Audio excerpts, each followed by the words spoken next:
The recent election of Cardinal Giorgia Bergoglio to the position of Pope Francis I was an unprecedented event the world has never before witnessed. It is the first time in history that a member of the Jesuit order has been elected to the highest position of the Roman Catholic Church. Reactions worldwide varied from jubilation to matter-of-fact acceptance to disinterest.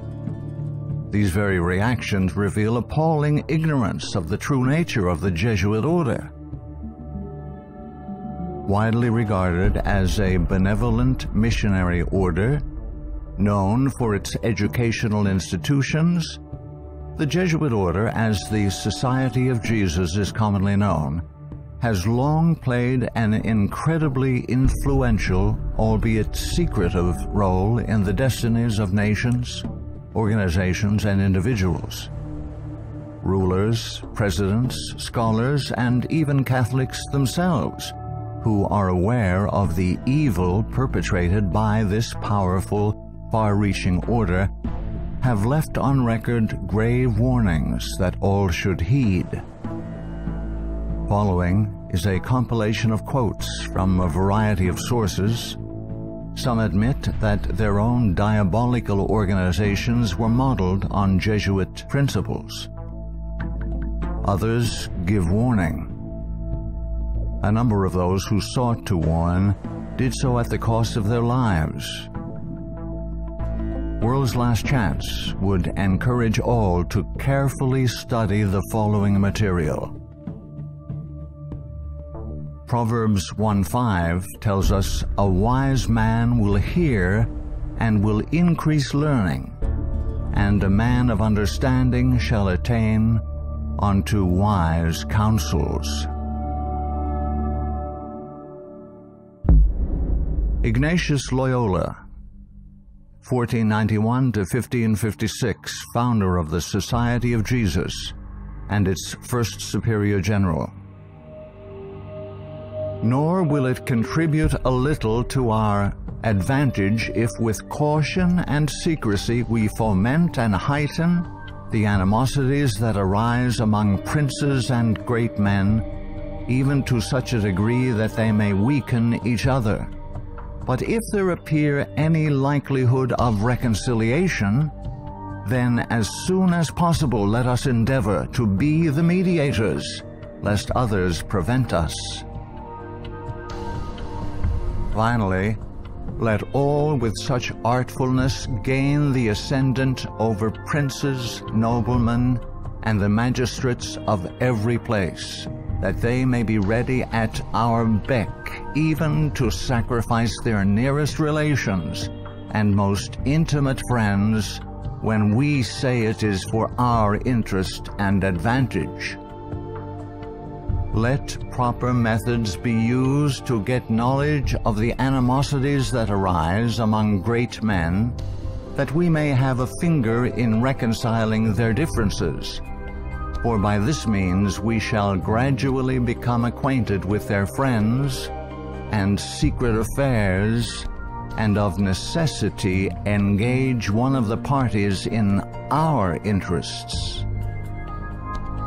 Immediately upon the death of any person of post, let them take timely care to get some friend of our society preferred in his room.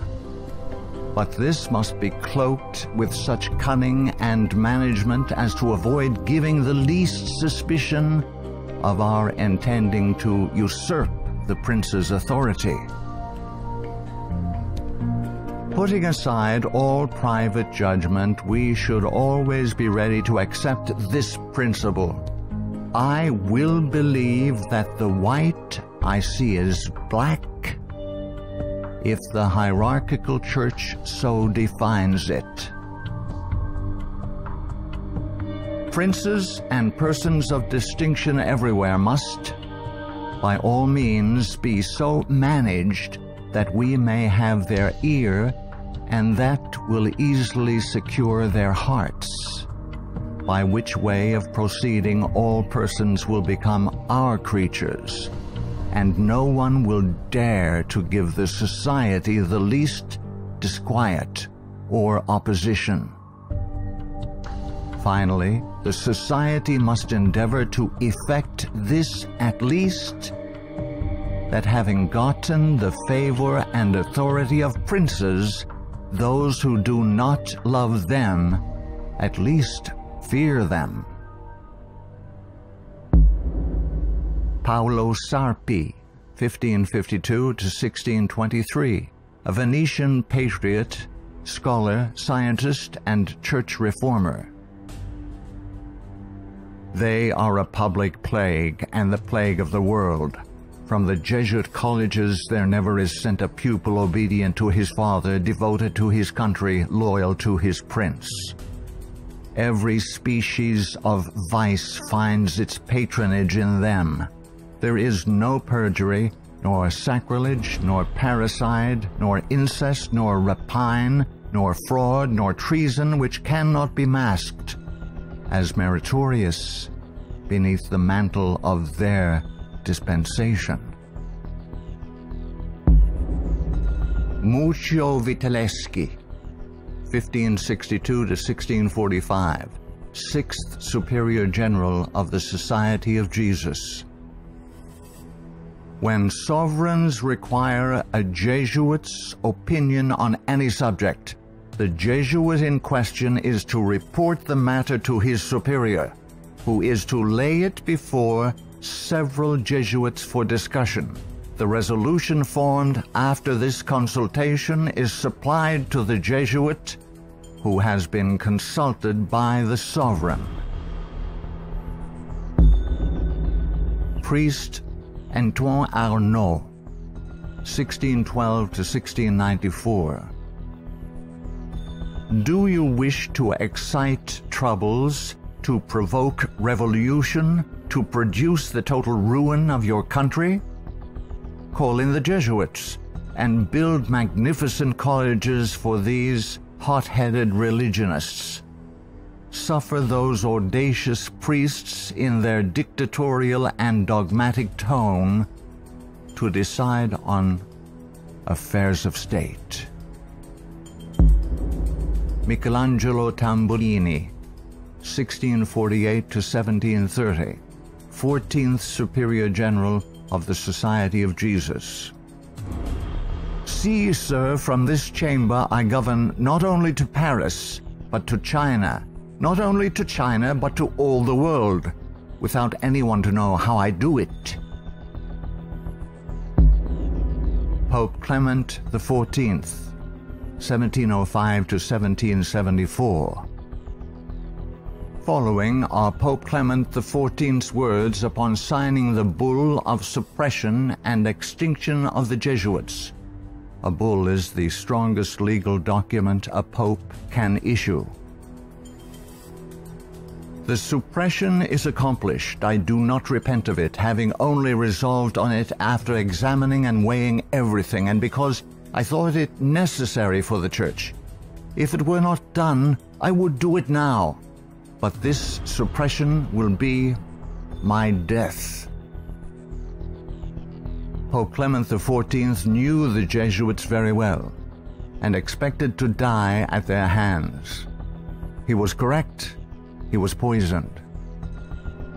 A peasant woman was persuaded by means of a disguise to procure entrance into the Vatican and offered to the Pope a fig in which poison was concealed. Clement XIV was exceedingly fond of this fruit and ate it without hesitation. The same day the first symptoms of severe illness were observed, and to these rapidly succeeding violent inflammation of the bowels.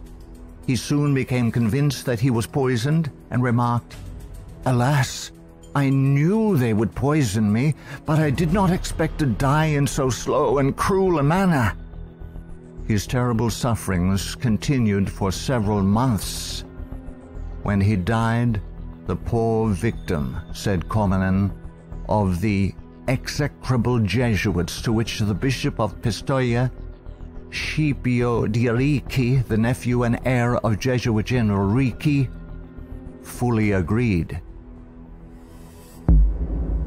Pope Pius VII, the Pope who restored the Society of Jesus.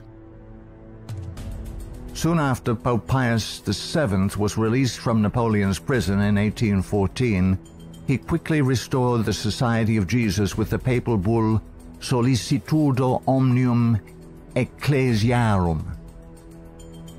If any should again attempt to abolish it, the Society of Jesus, he would incur the indignation of Almighty God and of the holy apostles Peter and Paul. John Adams, 1735–1826, second President of the United States of America. In 1816, John Adams wrote to Thomas Jefferson, third President of the United States, regarding the restoration of the Society of Jesus. My history of the Jesuits is not eloquently written, but it is supported by unquestionable authorities, is very particular and very horrible. Their restoration is indeed a step toward darkness, cruelty, perfidy, despotism, death. I do not like the appearance of the Jesuits. If ever there were a body of men who merited eternal damnation on earth and in hell, it is this Society of Loyolas. Shall we not have regular swarms of them here, in as many disguises as only a king of the gypsies can assume, dressed as painters, publishers, writers, and schoolmasters? If ever there was a body of men who merited eternal damnation on earth and in hell, it is this Society of Loyolas. We are compelled by our system to offer them asylum. Napoleon Bonaparte, 1769–1821, Emperor of the French. The Jesuits are a military organization, not a religious order. Their chief is a general of an army, not the mere father abbot of a monastery. And the aim of this organization is power. Power in its most despotic exercise. Absolute power, universal power, power to control the world by the volition of a single man. Jesuitism is the most absolute of despotisms, and at the same time, enormous of abuses. The general of the Jesuits insists on being master sovereign over the sovereign. Wherever the Jesuits are admitted, they will be masters, cost what it may. Their society is by nature dictatorial, and therefore it is the irreconcilable enemy of all constituted authority. Every act, every crime, however atrocious, is a meritorious work, if committed for the interest of the Society of the Jesuits or by the order of the general. Adam Weishaupt, 1748–1830, a Jesuit German philosopher and founder of the Order of the Illuminati. The degree of power to which the representatives of the Society of Jesus had been able to attain in Bavaria was all but absolute. Members of the order were the confessors and preceptors of the electors, hence they had a direct influence upon the policies of government. The censorship of religion had fallen into their eager hands, to the extent that some of the parishes even were compelled to recognize their authority and power. To exterminate all Protestant influence and to render the Catholic establishment complete, they had taken possession of the instruments of public education. It was by Jesuits that the majority of the Bavarian colleges were founded, and by them they were controlled. By them also the secondary schools of the country were conducted.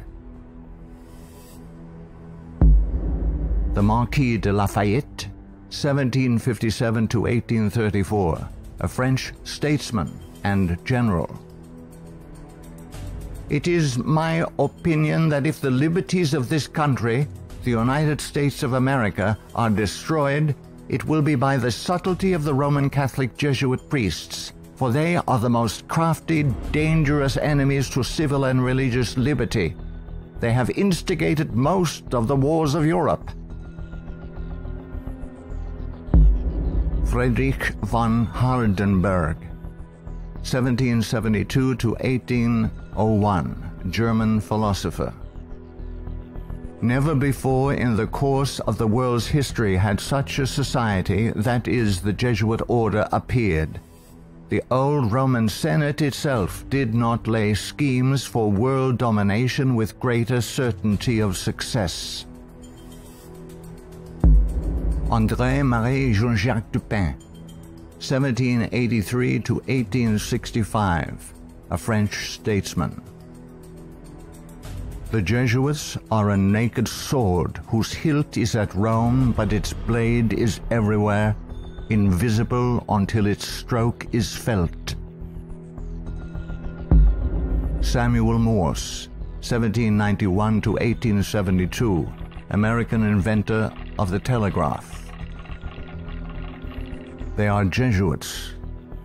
This society of men, after exerting their tyranny for upwards of 200 years, at length became so formidable to the world, threatening the entire subversion of all social order, that even the Pope, whose devoted subjects they are, and must be, by the vow of their society, was compelled to dissolve them.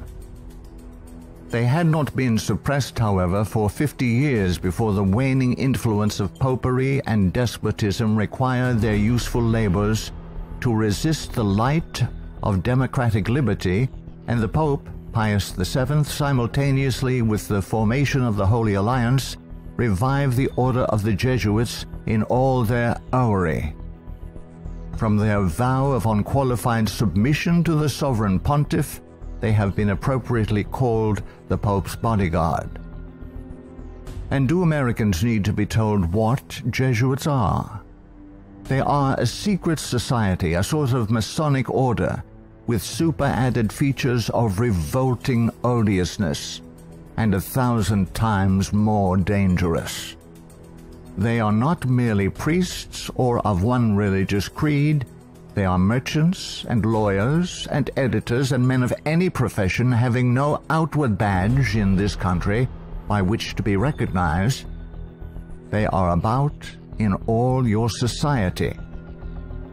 They can assume any character, that of angels of light or ministers of darkness, to accomplish their one great end, the service upon which they are sent, whatever that service may be.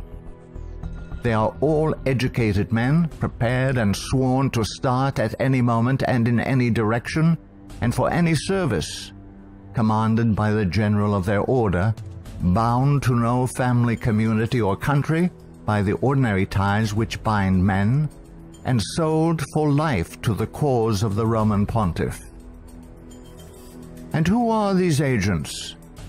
They are for the most part Jesuits, an ecclesiastical order proverbial through the world for cunning, duplicity, and total want of moral principle, an order so skilled in all the arts of deception that even in Catholic countries, in Italy itself, it became intolerable and the people required its suppression. Orestes Augustus Brownson, 1803 to 1876, New England intellectual and activist, preacher, labor organizer, and noted Catholic convert and writer. Undoubtedly, it is the intention of the Pope to possess this country, America. In this intention, he is aided by the Jesuits and all the Catholic prelates and priests. If the Catholic Church becomes predominant here, Protestants will all be exterminated. Abraham Lincoln, 1809 to 1865, 16th President of the United States of America. This war, the American Civil War, 1860 to 1865, would never have been possible without the sinister influence of the Jesuits. We owe it to popery that we now see our land reddened with the blood of her noblest sons.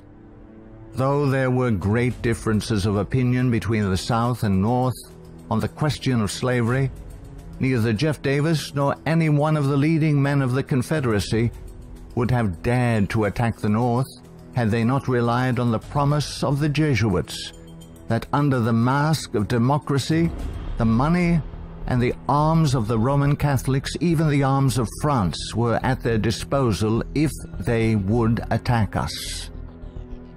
The Protestants of both the North and South would surely unite to exterminate the priests and the Jesuits if they could learn how the priests and nuns and the monks which daily land on our shores under the pretext of preaching their religion are nothing else but the emissaries of the Pope, of Napoleon III, and the other despots of Europe to undermine our institutions, alienate the hearts of our people from our Constitution and our laws, destroy our schools, and prepare a reign of anarchy here as they have done in Ireland, in Mexico, in Spain, and wherever there are any people who want to be free.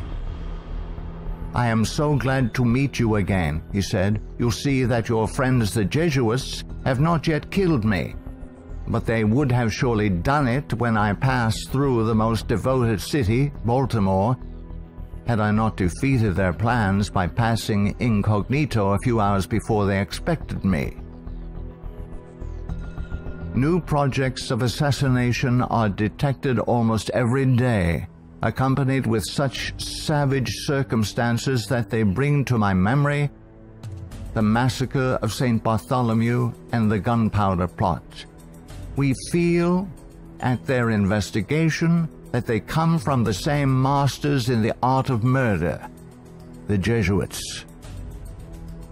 So many plots have already been made against my life that it is a real miracle that they have all failed when we consider that the great majority of them were in the hands of skillful Roman Catholic murderers evidently trained by the Jesuits. I know that Jesuits never forget nor forsake, but man must not care how and where he dies, provided he dies at the post of honor and duty. Charles Chiniquet, 1809 to 1899, Canadian ex-Catholic priest.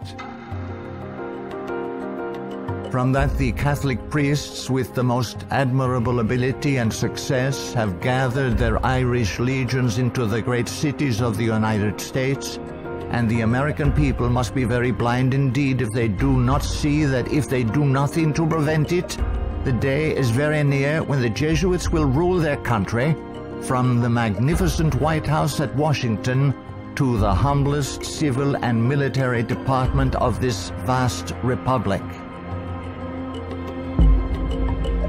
Brigadier General Thomas M. Harris, 1817 to 1906, physician and Union General during the Civil War. The organization of the Roman Catholic hierarchy is a complete military despotism of which the Pope is the ostensible head. The Black Pope is the head of the Order of the Jesuits and is called a general. He not only has command of his own order, but directs and controls the general policy of the Roman Catholic Church. He is the power behind the throne and is the real potential head of the hierarchy. There is no independence of thought or of action in its subordinate parts, implicit and unquestioning obedience to the orders of superiors in authority. It is the sworn duty of the priesthood of every grade. It would seem that the Jesuits had had it in mind from the beginning of the war, the American Civil War of 1861 to 1865, to find an occasion for the taking off, that is the assassination, of Mr. Abraham Lincoln. The favorite policy of the Jesuits is that of assassination. Fyodor Dostoevsky, 1821 to 1881, famous Russian novelist. The Jesuits are simply the Roman army for the earthly sovereignty of the world in the future, with the Pontiff of Rome for emperor. That's their ideal. It's simple lust of power, of filthy earthly gain, of domination, something like a universal serfdom with them as masters. That's all they stand for. They don't even believe in God, perhaps. Margaret F. Cusick, 1829 to 1899, converted nun of Kenmare. The great idea of the Jesuit has always been a universal spiritual and temporal monarchy in which the Jesuit should reign supreme. England has always been the place desired for the base of operations necessary for this end. Hence the blood, the tears shed, and the schemes undertaken in this country by the Jesuit. He has by no means ended his efforts for the subjugation of the world to Rome through England. When the Jesuit is expelled from one place, he is not slow to find another.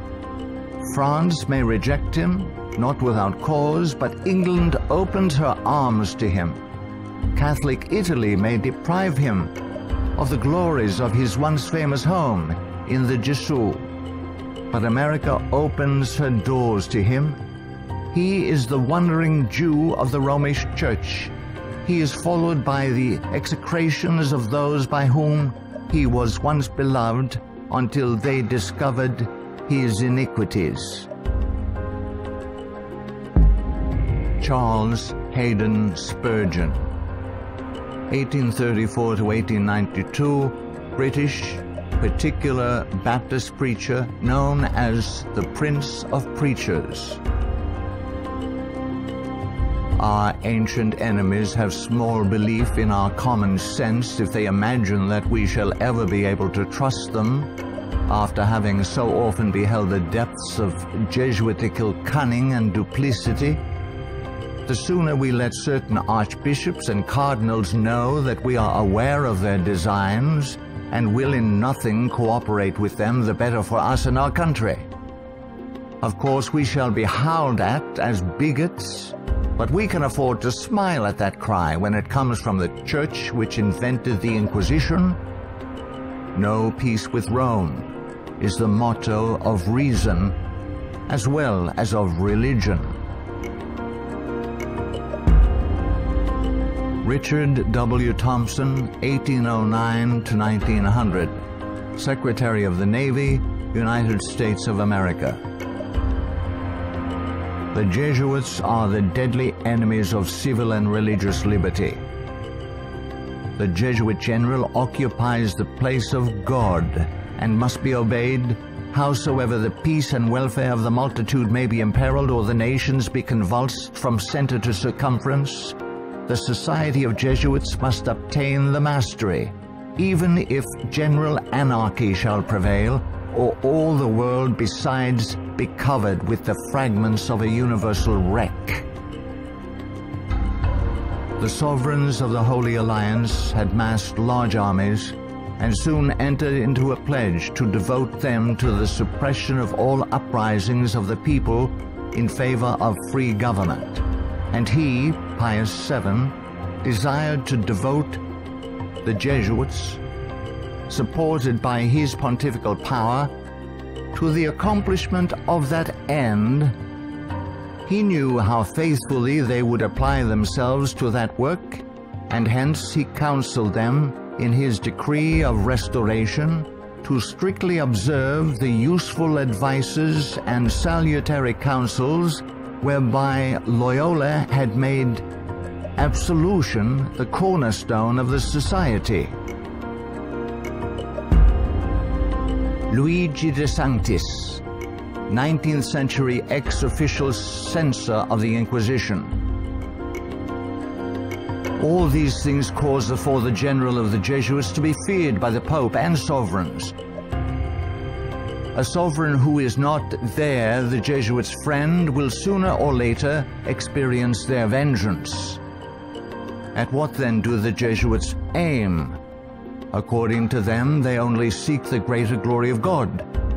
But if you examine the facts, you will find that they aim at universal dominion alone. They have rendered themselves indispensable to the Pope, who without them could not exist, because Catholicism is identified with them. they have rendered themselves indispensable to governors and hold revolutions in their hands. And in this way, either under one name or another, it is they who rule the world. He who thinks he knows the Jesuits by having read all the books that were written in the past century, the 18th century, to unmask them would be grossly deceived. The Jesuitism of that day was an open war against the gospel and society. The Jesuitism of the present is a slow but contagious and deadly disease which secretly insinuates itself. It is a poison taken under the name of medicine. G. B. Nicolini, Italian ex-Catholic, in 1854 published the finest Italian history of the Jesuits in existence. Take the Jesuit for what he ought or appears to be, and you commit the greatest of blunders. Draw the character after what the Jesuit seems to be in London, you will not recognize your portrait in the Jesuit of Rome. The Jesuit is the man of circumstances. Despotic in Spain, constitutional in England, republican in Paraguay, bigot in Rome, idolater in India. He shall assume and act out in his own person, with admirable flexibility, all those different features by which men are usually to be distinguished from each other.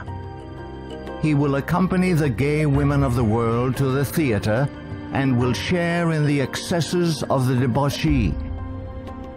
With solemn countenance he will take his place by the side of the religious man at church, and he will revel in the tavern with the glutton and the sot.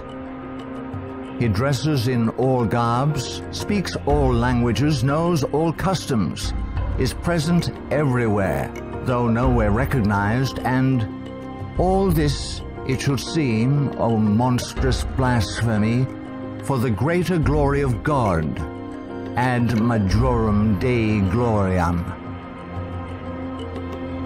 The members of the society are divided into 4 classes: the professed, coadjutors, scholars, and novices. There is also a secret 5th class, known only to the general and a few faithful Jesuits, which perhaps more than any other contributes to the dreaded and mysterious power of the order. It is composed of laymen of all ranks, from the minister to the humble shoeboy. These are affiliated to the society, but not bound by any vows. They are persons who will make themselves useful. They act as the spies of the order, and serve, often unwittingly, as the tools and accomplices in dark and mysterious crimes. The Jesuit Father Francis Pellico candidly confesses that the many and illustrious friends of the society remain occult and obliged to be silent. There is no record in history of an association whose organization has stood for 300 years unchanged and unaltered by all the assaults of men and time, and which has exercised such an immense influence over the destinies of mankind.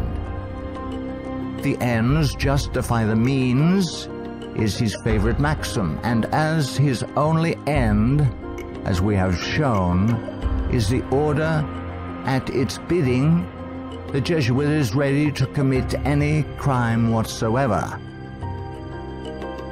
The immense wealth of the Jesuits has been bequeathed to them by wills made at the last hour. Francis Parkman, 1823 to 1893, American historian. The Jesuits, then as now, were the most forcible exponents of ultramontane principles. The Church to rule the world, the Pope to rule the Church, the Jesuits to rule the Pope. Such was and is the simple program of the Order of Jesus, and to it they have held fast except on a few rare occasions of misunderstanding with the vice-regent of Christ. Hector Macpherson, 1851 to 1924, prolific Scottish writer and journalist.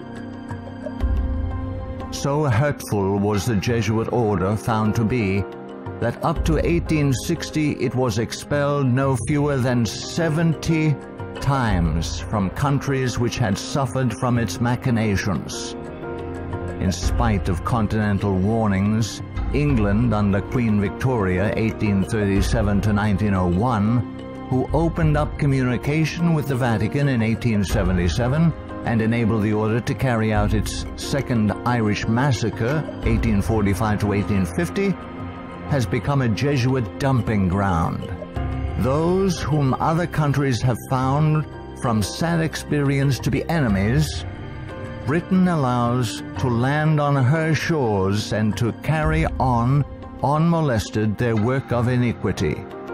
We are carrying toleration to excess, and unless there is a change of policy, this nation will one day pay a heavy penalty. Father Jeremy J. Crowley, 1861 to 1927, American ex-Catholic priest. All through the Middle Ages and the Renaissance period, the popes kept Italy in turmoil and bloodshed for their own family and territorial advantages, and they kept all Europe in turmoil for 2 centuries after the Reformation, in fact, just as long as they could in the wars of religion. Their whole policy is based on stirring up hatred and promoting conflicts from which they hope to draw worldly advantage. Popes and their Jesuitical agents have been and are the instigators of wars, and while the world is having real pain, Rome is having champagne. The Jesuit Superior General is at the head of this black and mute militia which thinks, wills, acts, obeys as the passive instrument of his designs. Their whole life must have but one aim, the advancement of the Jesuit order to which they are attached. How long shall the Roman Catholic hierarchy play the people for fools? Shall the government be of the people, for the people, and by the people, or by the Pope? Let's not let the Pope of Rome name our president for us. Lovers of your country, beware of Jesuitical intrigues, the political power of Romanism, and the honeyed words of politicians reaching after the presidency. Ellen G. White, 1827 to 1915, prolific author and American Christian pioneer. Jesuitism inspired its followers with fanaticism. There was no crime too great for them to commit, no deception too base for them to practice, no disguise too difficult for them to assume. It was a fundamental principle of the order that the end justifies the means. By this code, lying, theft, perjury, assassination were not only pardonable but commendable when they serve the interests of the Church. Under various disguises, the Jesuits worked their way into offices of state, climbing up to be the counselors of kings and shaping the policy of nations. Edmund Ronan, 1832 to 1911, former Freemason who served as both secretary and master of Keystone Lodge. The religion of Masonry is a system of absolute despotism, and like that of Rome, demands a blind, unquestioning obedience to all its laws, rules, and edicts, whether right or wrong. What a singular commentary on the indifference, the subserviency, or the cowardice of society that an institution professedly organized by such cunning knaves, the Jesuits, and for such base purposes, and which has been sustained by fraud, falsehood, and deception from the commencement of its career to the present time, should be permitted today to dictate to, if not virtually to rule the nation, and to create such a dread in communities that even some of the ministers of Christian denominations, who detest its vile philosophy and who would like to see it swept from the face of the earth, are absolutely afraid to mention its name, either in the pulpit, the prayer meeting, or the Sabbath school, lest its secret vendetta vengeance might, in some concealed manner, be wreaked upon them. Adolf Hitler, 1889 to 1945, Austrian-born German politician and the leader of the Nazi Party. I have learned most of all from the Jesuit order. So far there has been nothing more imposing on earth than the hierarchical organization of the Catholic Church. A good part of that organization I have transported direct to my own party. The Catholic Church must be held up as an example. I will tell you a secret. I am founding an order. In Himmler, I see Ignatius de Loyola. Walter Friedrich Schellenberg, 1910 to 1952, German SS Brigadier Führer, who rose through the ranks of the SS to become the head of foreign intelligence. The SS had been organized by Himmler according to the principles of the Jesuit order. The rules of service and spiritual exercises prescribed by Ignatius de Loyola constituted a model which Himmler strove carefully to copy. Absolute obedience was the supreme rule. Every order had to be executed without comment. Avro Manhattan, 1914 to 1990, a writer and philosopher. The Jesuits are one of the largest stockholders in the American Steel Company, Republic, and National. They are also among the most important owners of the 4 greatest aircraft manufacturing companies in the U.S., Boeing, Lockheed, Douglas, and Curtiss-Wright. No political event or circumstance can be evaluated without the knowledge of the Vatican's part in it, and no significant world situation exists in which the Vatican does not play an important explicit or implicit role. Alberto Rivera, 1935 to 1997, ex-Jesuit. The higher I went in the Jesuit order, the more corruption I saw within the institution. I was invited to attend a secret black mass by high-ranking Jesuits, including Superior General Pedro Arrupe, in a monastery in the northern part of Spain.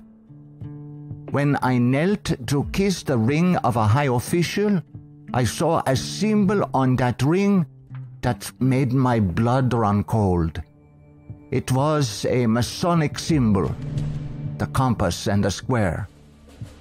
A thing I hated, and I had been told to fight against it.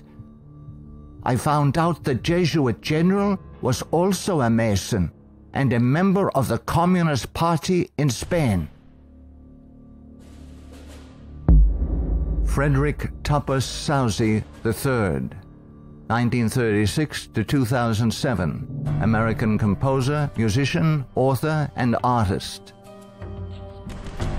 The Roman Inquisition had been administered since 1542 by the Jesuits.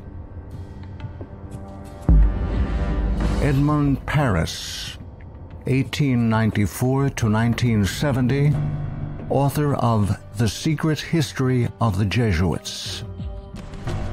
The public is practically unaware of the overwhelming responsibility carried by the Vatican and its Jesuits in the starting of the two world wars, a situation which may be explained in part by the gigantic finances at the disposition of the Vatican and its Jesuits, giving them power in so many spheres, especially since the last conflict.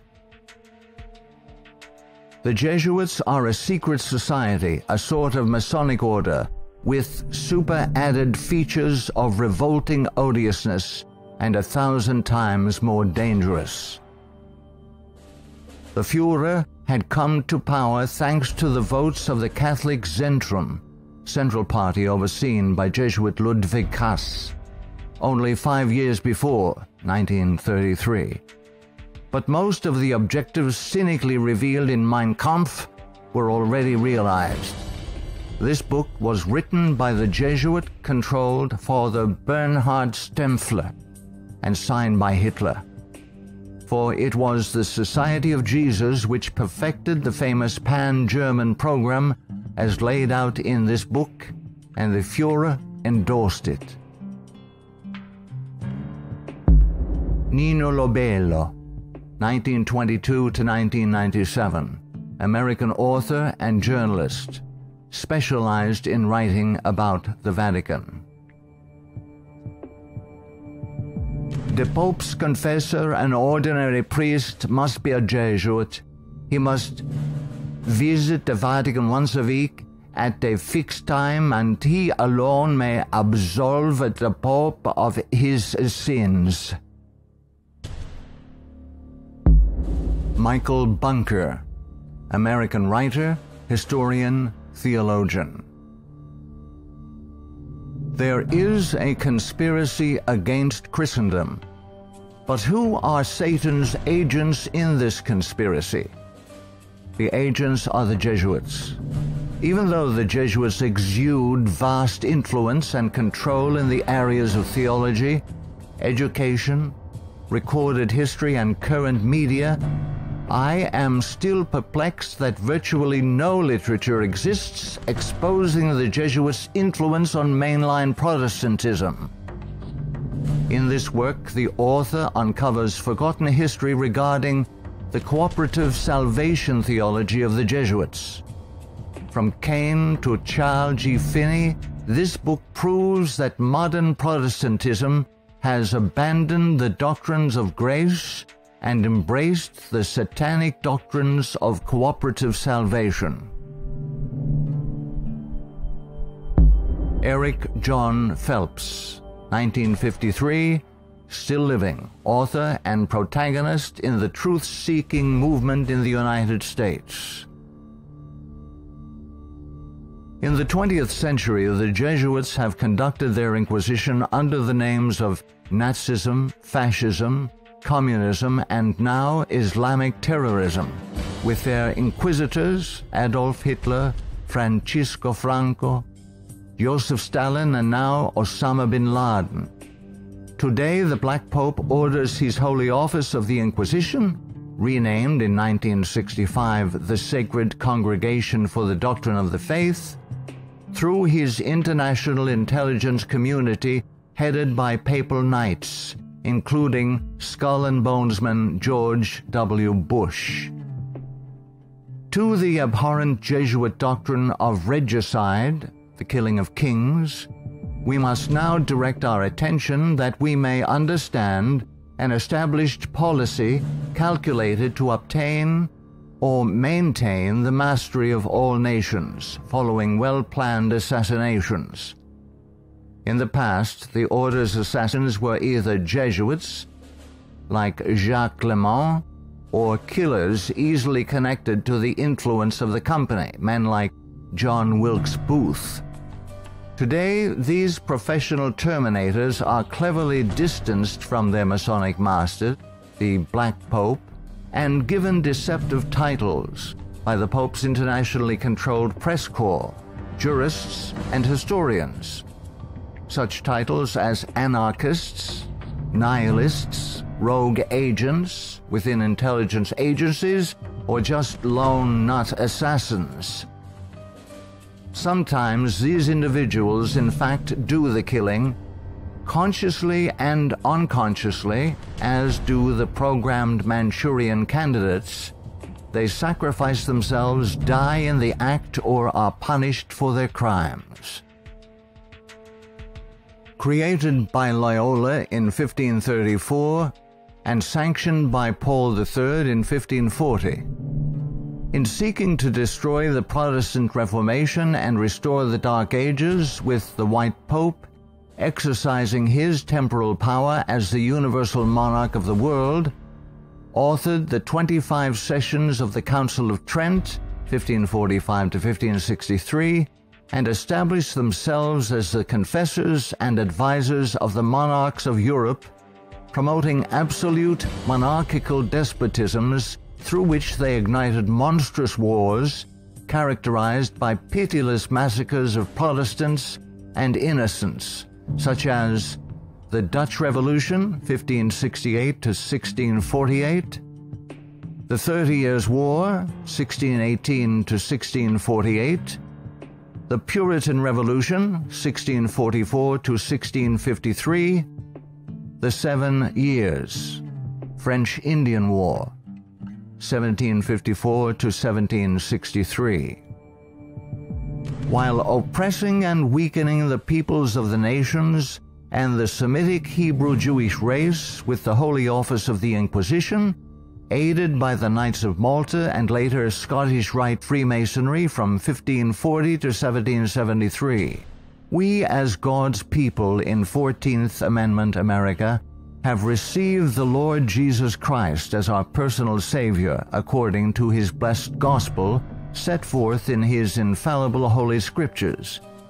The authorized King James Version of 1611 must repent of our personal and national sins. Then we must forsake them.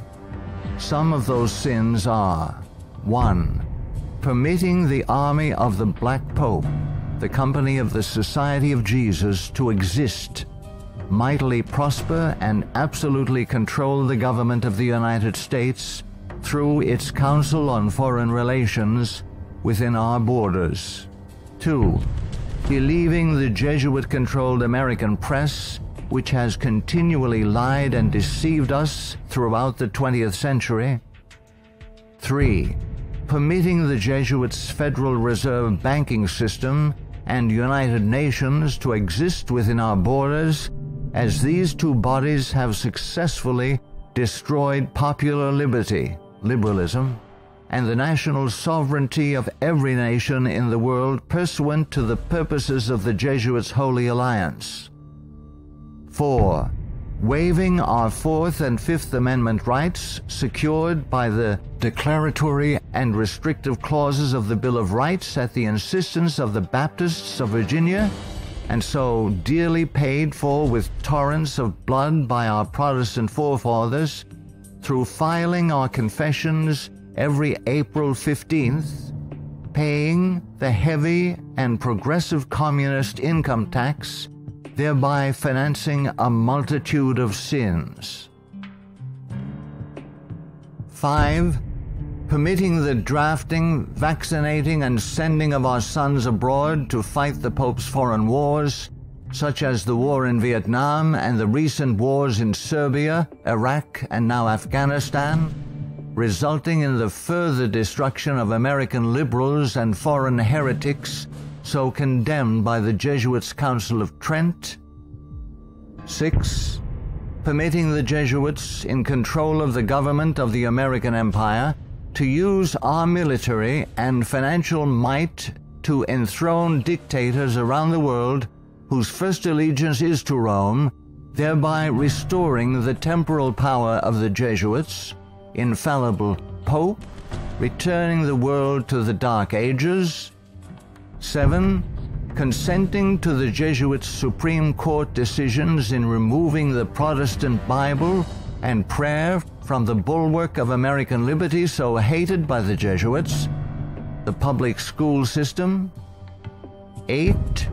Consenting to the immigration of millions of Roman Catholics and pagan persons of color whose loyalty to the Pope or their own race, religion, and nationality is greater than their loyalty to our Protestant constitution and Republican form of government, thereby creating a multitude of agitations justifying more centralization of power in Washington, D.C., and through amalgamation, the Africanization of the American white Celtic Anglo-Saxon race, being historically the greatest enemy of the Jesuit order, especially its Bible-believing Protestants and Baptists, as intended by the Company of Jesus pursuant to its Jesuit oath. 9. Consenting to the Jesuit Supreme Court's several decisions of forced integration, resulting in the destruction of both the white and black races through amalgamation, as the exchange of viruses, bacteria, and parasites, unique to each race, creates powerful combinations in the offspring, producing a non-resistant, weak, and sterile population within 5 generations. 10. Consenting to the Jesuit Supreme Court's decision of legalized abortion, resulting in the mass murder of unborn babies, polluting the land with innocent blood, ultimately collapsing the Ponzi scheme called the Social Security system, justifying mass murder of the elderly by the coming fascist dictator, provoking the Lord against us to consume us, until there be no remnant nor escaping in the land, by means of a massive military invasion composed of a coalition of nations, cleansing the land with the blood of unrepentant and unforgiven American murderers. 11. Succumbing to race hatred as a result of Jesuit-controlled Masonic agitators such as the White Knights of the Ku Klux Klan and the Black Nation of Islam, justifying the imposition of martial law when the inner-city race wars begin. 12. Sheepishly giving up our real wealth, gold and silver coins in exchange for indulgences, the Jesuits' worthless paper money called Federal Reserve notes, and thereby becoming a nation of overworked, unprincipled, money-hungry thieves. 13. Consenting to the cattle brand of the Jesuits' Social Security number as a means of identification to be used by their international intelligence community, begun by Hitler's SS at Dachau, it being the forerunner of. 14. Obeying the evil 1968 gun law of Nazi origin and thereby, upon purchasing new firearms, blindly registering our guns, our swords of just defense, enabling the coming Jesuit-controlled white fascist military dictator to ultimately take them from us, making our annihilation sure pursuant to the Council of Trent. 15.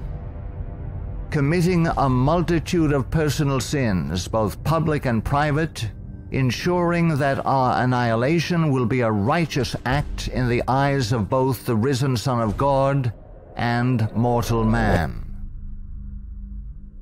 Far from being the benevolent educational missionary society many view the Society of Jesus as being, the Jesuit order is responsible for some of the most heinous acts in recorded history.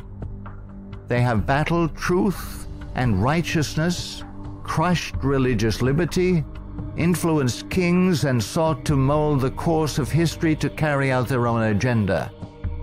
Now that the visible head of the Roman Catholic Church is himself a member of this order, the power of the Jesuit order is complete. Let all who love truth, all who love freedom, take heed and beware of the danger now facing the world in the person of Pope Francis I. Error and wickedness will ever seek to use force against truth and righteousness. Now is the time to draw close to Yahuwah, setting aside the sin that doth so easily beset, and surrender all to the Creator. he will accept all who come to him in faith. A prudent man foreseeth the evil, and hideth himself, but the simple pass on, and are punished.